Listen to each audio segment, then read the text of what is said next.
kantang dumudurog sa puso ko.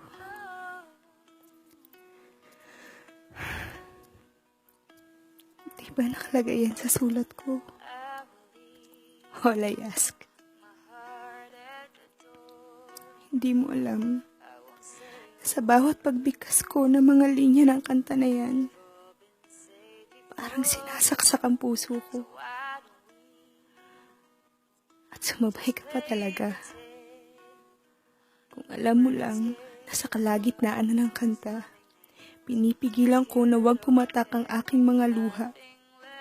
Nanginginig ang mga boses. At nasambit ko na nga mga katagang. Ang sakit. Na akala mo, biro lang. Sobrang sakit. Sinungaling. Sinungaling talaga ang puso kong ito. Ang sabi ko, magiging masaya ako pag nakita kita sa iba. Pero bakit ganun? Na makita ko kayong dalawa na nagkakalapit at lagi mo siyang inaalala. Parang natutulog ang puso ko. Alam ko, wala naman akong karapatang magselos. Kayo naman talaga ang bagay, diba? Feeling ko nga, may something sa inyong dalawa eh. Pakunting push lang. Baka lumabas. Pero ang sakit. Ang sakit. Kaya nang uwian na, hindi ko na kayang tumagal pa. At nagpaalam na ako sa inyo ng walang lingunan. Dahil baka makita mo o nila na pumatak na ang luha kung kanina ko pang pinipigilan. Kainis. Nakakahiya. Daming tao kong nakakasalubong. Pero ayaw niyang huminto. Okay lang makita nila. Wala naman silang alam.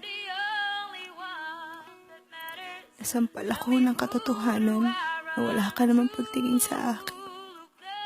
Gusto kitang tanungin na kahit kaunting pagtingin ba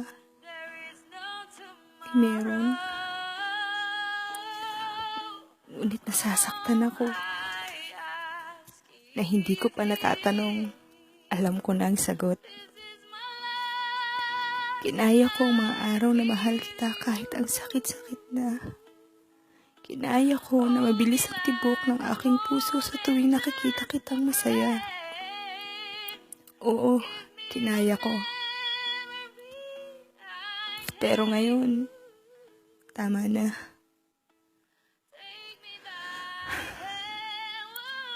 Tama na dahil alam ko namang walang kahihinatnan ng lahat ng ito. Tama na dahil alam ko namang hindi mo ako kayang mahalin. Tama na at sapat na ang ilang linggong ginugol ko sa pagmamahal ko sa'yo. Kahit alam kong mali. Maling-mali. Akala mo, okay ako. Pero ang totoo, hindi. Dahil nais kong protektahan ang pagkakaibigan na nabuo mula sa simula.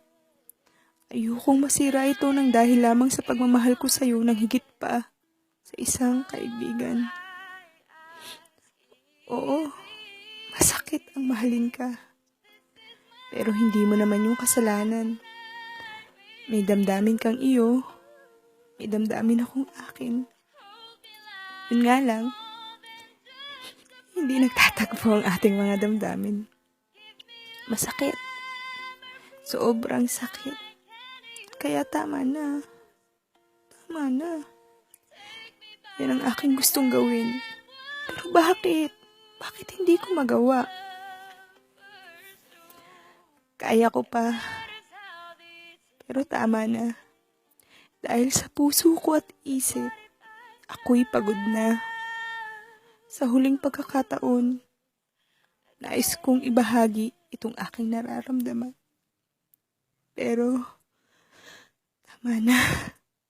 Puso, tama na. Hindi ka ba napapagod? Ang sakit-sakit na. Di pa rin ba nauubos ang mga luha mo? Tama na. Dahil wala namang pag-asa. Tama na. Dahil maling-mali. Maling-mali talaga. Tama na. Ito, ang dalawang salitang bibitawan ko sa huling bahagi ng aking nagawang tula para sa'yo. Tama na.